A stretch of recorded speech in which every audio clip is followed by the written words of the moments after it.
Tengo muchos amigos jóvenes, muchos amigos jóvenes, mujeres políticas. Y aunque sea un hombre que entiendo que cuando tenemos una conciencia de clase, aunque usted disfrace esta cuestión de clase, y tenemos una conciencia de una doctrina, llámese cristiana, jesucrística o autocrática, teológica, o de cualquier índole, si es que quiere utilizar la palabra politeísta o lo que sea, todo eso viene de un producto de unas culturas antiguas. Y unas culturas antiguas que es necesario explicar qué es escritura para poder entender las falsas lógicas que nunca van a llevar a una verdad, porque la lógica tiene sus primicias y tiene sus cuestiones para poder llevar una cuestión a verdad. Pero si las doctrinas nos enseñan a nosotros una falsa lógica, siempre vamos estando cacareando y creyendo que autocráticamente, porque tenemos un micrófono en la mano, lo que tenemos, y a una cantidad de personas influenciadas por el individualismo, nunca van a entender la cuestión social ni la palabra social. Y eso es lo que ha creado grandes persecuciones a otras doctrinas, aún en época en que se hablan de derechos humanos y derechos de religión y derechos de sexo y derechos de que esto y lo otro, y se forman las grandes controversias verbales, a veces de gente neófita que no tiene ni idea. Y nos refugiamos en una ley, en una justicia, en este caso colombiana o de cada país, para poder entender las 10 leyes que es la ley nacional de Israel, que tiene sus propias leyes civiles y crea unos grandes conflictos entre el judaísmo y nace el judeocristianismo y las 12 tribus de Israel, en la cual la tribu de Judá, donde viene David y algunos de esos van a crear los grandes conflictos que hay ahora, y por eso no hay una base estructural sobre la cual usted, como predicando, se crea que sea un Jesucristo o crea que tiene la verdad y usted es el putas, porque no es nada. Lo mismo sucede en la política con jóvenes.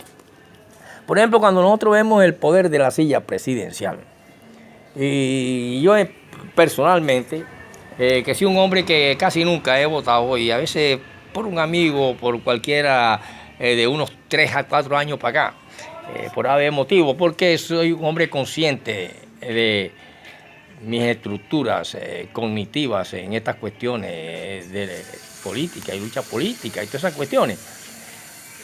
Y solamente así puedo llegar a entender lo que es el falangismo. Pero para hablar del falangismo hay que ir a una historia de una cultura llamada España, que tiene su propia escritura. Y de allá proviene lo que se conoce como catolicismo. Y también en Roma nace, que tiene mucha influencia sobre aquellos reyes. Después de Grecia, que nace el Imperio Romano. Después de Grecia nace el Imperio Romano, y de Roma acepta a esta tribu de Judá el judaísmo o el judeo-cristianismo, y es oficializado. Ya eso pertenece a otras historias. Pues usted va con unas bases que provienen de una teoría de la cual usted no tiene conciencia porque nació el otro día.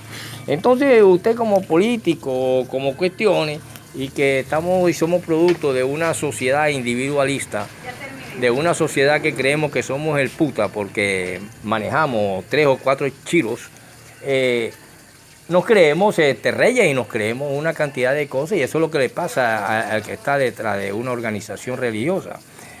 Y al hacer esto se van creando problemas que tienen que ver con la política mundial. Y para ver esto es necesario que veamos el poder de la silla presidencial en Colombia.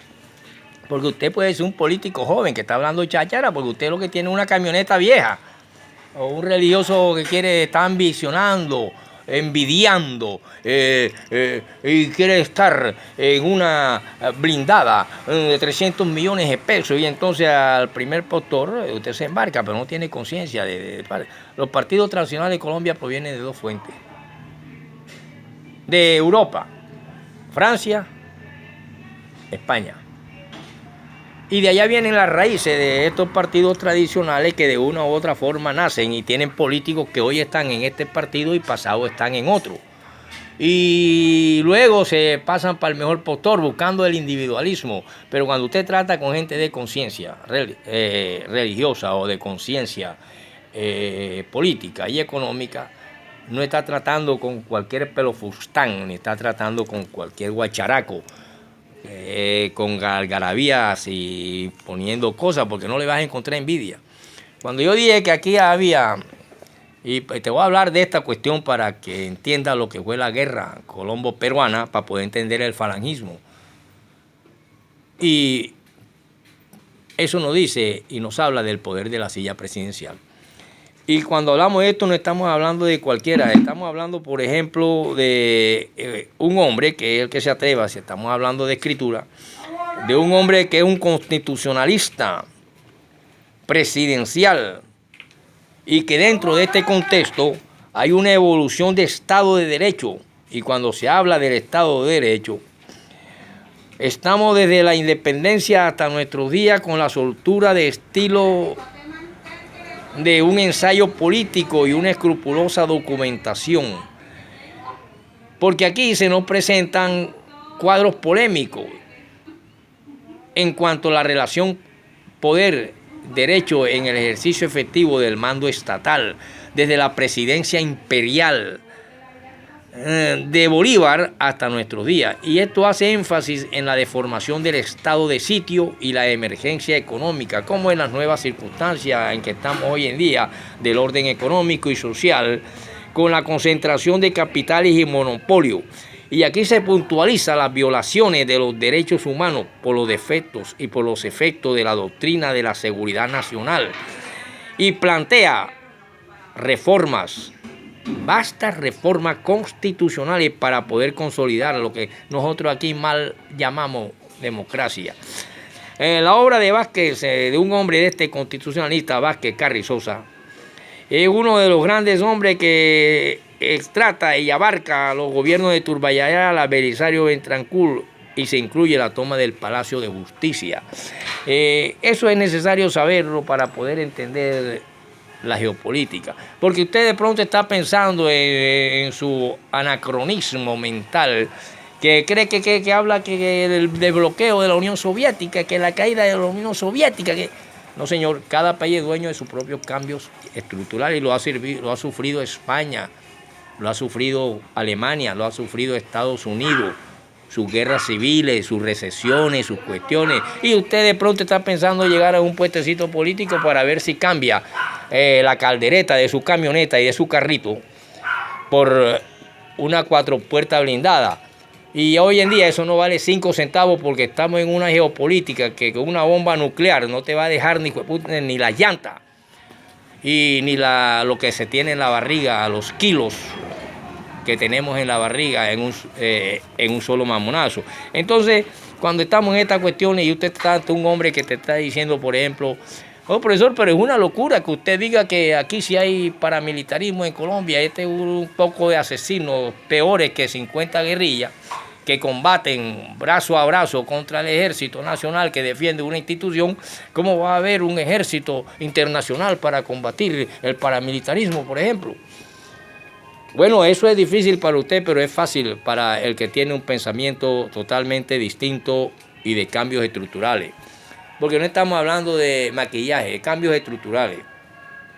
Hay principios que dicen que un verdadero combatiente de un pensamiento opositor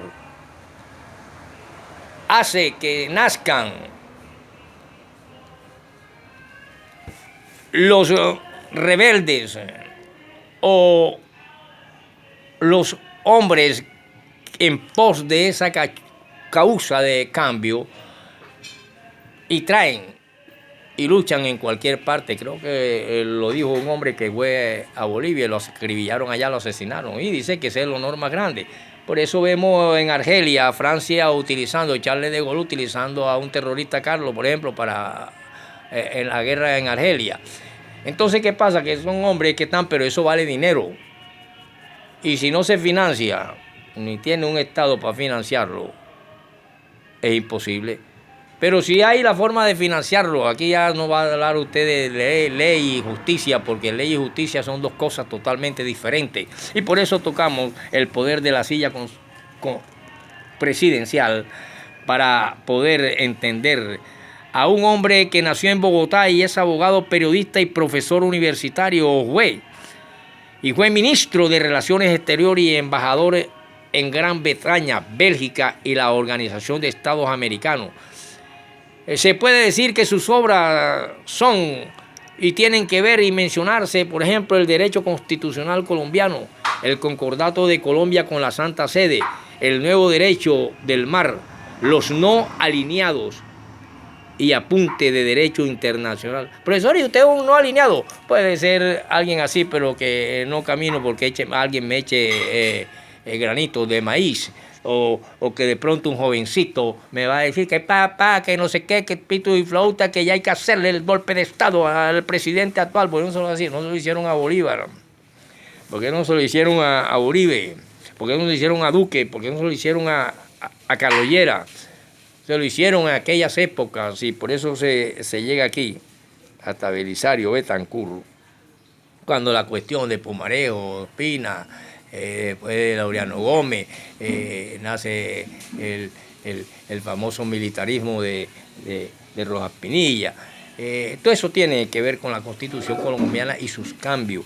Y este hombre, que fue plenipotenciario, internacionalista, abogado internacionalista de derecho internacional, y que defendió a un líder peruano llamado Raúl Haya de la Torre en la Corte Internacional de Justicia, en uno de los más conocidos combates y guerras que Colombia no estaba preparada para pelear con Perú, porque sus fuerzas militares no estaban adiestradas con nada, y por eso perdieron la guerra con Perú. Y de eso le podemos hablar para hablar de falangismo. Para hablar de falangismo tenemos que ver a una de las culturas que nos ha traído estos partidos conservadores y la otra francesa liberal, como ya le hablé de Hitler en cuanto a Alemania, que también tiene que ver con la cosa europea. Miraremos a Franco para ver qué tiene que ver con ese odio a una doctrina, como es una doctrina el jesuitismo, el cristianismo, y que sin embargo en plena civilización del siglo XXI, después de tantas guerras y cosas y que se llegan a acuerdos, todavía hay mentes retrógradas que están creyendo que los defensores de los obreros, de los campesinos, son el demonio y le llaman marxistas, otros mamertistas, etcétera, y esas economías son las que están hoy en día dueñas y combatiendo y saliendo adelante en la geopolítica mundial.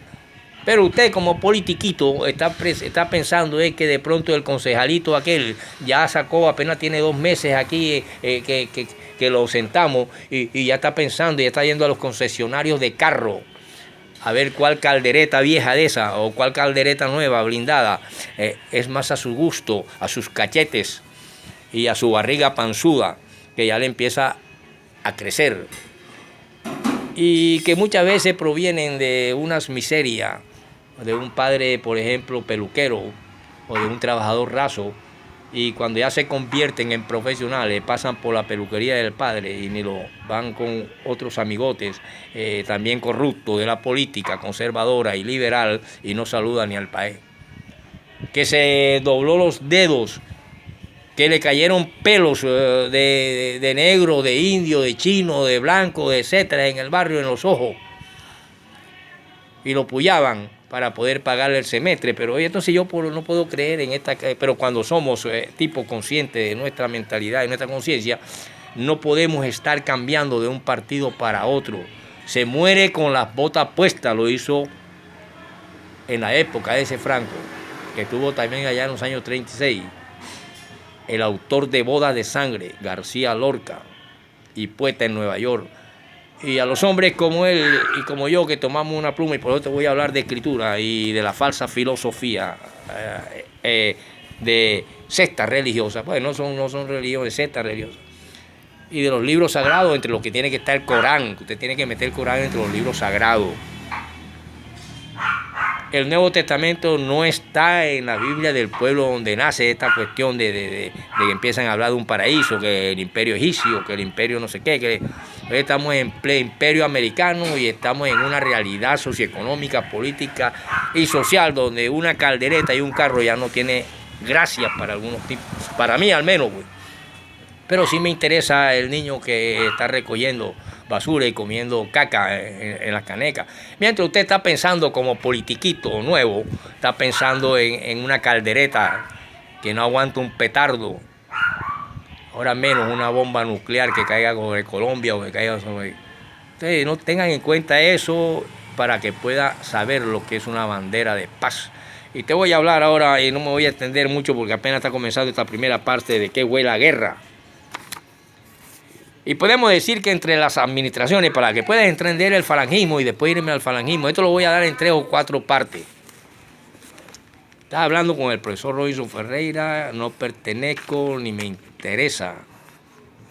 Si usted de pronto viene a mi puerta, que la Virgen María, que el otro, que como mi amigo Iguarán, que llegó un tipo en la puerta y que no, pero que el demonio de la Virgen María, que él murió por ti. A mí me hace el favor, yo no conocí al Señor, por mí no ha muerto nadie igual. Eche, me va a echar la culpa de ese asesinato a mí. No, que yo, eso eres tú verás tu vaina. Nosotros estamos en otra realidad, viejo, otra sociedad.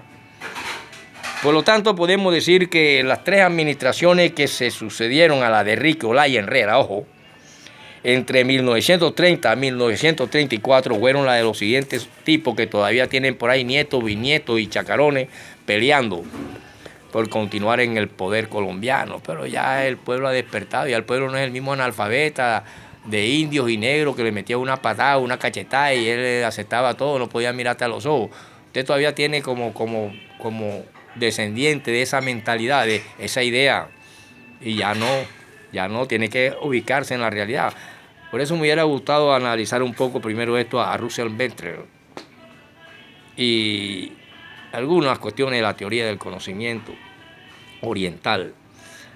Tenemos entonces que aquí hay algo. Si hay 3 administraciones que suceden en la de Enrique Olaya Herrera, entre los años 1930 al 34, también estuvo la de Alfonso López Pumarejo de ese año, 1938, y la de Eduardo Santos de 1938 a 1942. Y afianzaron el espíritu civil y el estricto profesionalismo militar distanciado de la política. Ojo, cuando ya tú pones el ejército a que sea un perrito faldero tuyo, como hizo hace poco el uribismo y hizo hace poco el duquismo y el pastranismo y todas esas cuestiones, tú me estás diciendo que, y yo te estoy tocando cosas viejas aquí, que tú estás todavía allá en la época de la Inquisición, que todavía no entiende ni siquiera algo también más antiguo, el Renacimiento. No lo entiende, que también es antiguo. Podemos ver que la caravana de automóviles en la cual viajaba bajo custodia militar el presidente López Pumarejo iba acompañado por su hijo Fernando, el gobernador de Nariño, y un tal Montenegro y el secretario de gobierno. Así se transportaba y así quiere andar en una camionetica. Con un hombre que sabe que debe pelear en cualquier parte, en Bolivia, en cualquier parte, como hizo el hombre que dijo que un verdadero y el honor más grande es ser un revolucionario y lucha donde quiera que esté. De esa forma sí se puede hacer un ejército antiparamilitar en Colombia, de rebeldes de todas las partes de la tierra, que combatan a estos grupos. Porque que nosotros no podemos dejarnos pisotear ni estar a punto de que nos caiga una bomba nuclear, sencillamente porque un payaso, un jovencito de 20, 35 años quiere ser senador de la República o quiere ser... A nosotros como pueblo no nos interesa. Si te llevamos a las urnas, bueno, porque de pronto el profesor Ferreira quiere dar un voto, como lo hice hace poco, como me gustaría darlo por algunas políticas aquí barranquilleras. Personas nobles, personas distintas, con un pensador independiente, no son chirrinches, o sea, no están pegados a los huevos de un chinche, que ese es el chirrinche, el animal más pequeño, dijo Juanito en una clase. Por lo tanto, si nosotros tenemos aquí que había unas conspiraciones el 11 de julio y que fue un fracaso, y que se oyó una voz melódica de un tal Alberto Lleras Camargo, ministro de Gobierno, que transmitió las consignas republicanas y la invitación a rodear la legitimidad. En Ibagué y en Bucaramanga hubo conatos de rebelión que fueron sofocados o utilizaba la bota militar. Oiga, profesor, que nosotros no sabíamos eso, profesor, sí, pero lo están entendiendo con el profesor Robinson. Por eso le voy a decir y le voy a hablar de que hubieron actos legislativos, como fue el número 1 de 1953 en junio 18, por el cual se reformaron algunas disposiciones de la Constitución Nacional. Eso no es nuevo, que vamos a quitar el 86, vamos a ponerla el 91, vamos a quitar el Río Negro, vamos a ponerla de Cúcuta. No, señor, eso viene de viejo. Hubieron constituciones nacionales y hubo un acto legislativo, se le llamó el número 1 de 1952, donde la Asamblea Constituyente decreta en el artículo primero que la Asamblea Nacional Constituyente asume las atribuciones conferidas al Senado de la República por el artículo 125 de la Constitución Nacional y en consecuencia declara que el 13 de junio del presente año queda vacante el cargo de presidente de la República, que es legítimo el título del actual presidente de la República, que el teniente general Gustavo Rojas Pinilla, quien ejercerá el cargo por el resto del periodo presidencial en curso. Y dice en el segundo artículo, si no pudiera efectuarse la elección del presidente de la República para el próximo periodo en la fecha señalada por la ley, ojo, ley es diferente a justicia. La ley es una orden, algo que se debe cumplir. La justicia es otra cosa. Muchas veces creyendo que somos justos y somos abogados, a una viuda y a un huérfano y a unos míseros les quitamos la casita, le quitamos la casa de tabla porque sencillamente vamos a pasar una carreterita que le favorece al alcalde tal y cual porque es dueño de la alcaldía. ¿Está entendiendo? Bueno, esto para poder hablar toda de la guerra peruana, cómo fracasó Colombia, cómo perdió 2 veces con Perú, por incapacidad de un ejército, por malas estrategias. Esto es para poder entender a aquel Führer, a aquel Mussolini, a aquel Franco. Por eso estamos hablando de nazismo, falangismo. Si no entendía qué es falangismo, lo va a entender ahora. Violadora de los derechos humanos, perseguidora de un poeta llamado García Lorca, sencillamente porque era de un pensamiento ideológico llamado rebelde o defensores de los derechos de los trabajadores y los campesinos, como era el famoso marxismo. Y debido a eso se le atacó que era homosexual y había que matarlo. Así hacen las nuevas. Y en esa época del 36 no se conocían los derechos humanos, o al menos los norteamericanos, porque eso existe de la época de Sócrates. Y todos se violaron. Y esos derechos humanos que nacen en el 48 después de la bomba atómica, si acepta que se persiga, se violen los derechos humanos de un ideólogo alemán distinto a todos estos descendientes de Francia y de España, con sus diferentes raíces enraizadas, y que se le llamó liberalismo y conservadurismo. Entonces, ¿qué pasa? Vamos para que vaya más o menos entendido, porque yo no tengo afanes ni ante la amenaza mundial que hay actualmente. Está interesado en una caldereta de 7 puertas y blindada. De pronto usted es un politiquito nuevo, está ansioso de eso y no sabemos cómo lo educó su papá. De pronto tirando machete en el monte a un gamonal, o dándole con una peluquería, tratando de que pagarle el semestre. Y entonces hoy en día a todo el que habla de defensa de su clase social o de clase social o de lucha o de ideología, inmediatamente hay que asesinarlo porque es un peligro para nosotros. El peligro ahora mismo es que aquí no ya ni un ejército está valiendo nada. Una sencilla bomba nuclear que caiga, desaparece medio continente. Olvídese esa caldería, haga por el pueblo, abre por el pueblo, no sea alcahuete, ni de pastores, ni de nada, porque aquí sabemos que existió el paramilitarismo cristiano, maletas de parte del paramilitarismo y del uribismo que llegó a ser Uribe jefe de las asociaciones cristianas y estos pastorcitos que van a hablar de quién. Ahí se vendrá Emmanuel, llegó Jesús. Ojo, se pide Emmanuel, no un Jesús.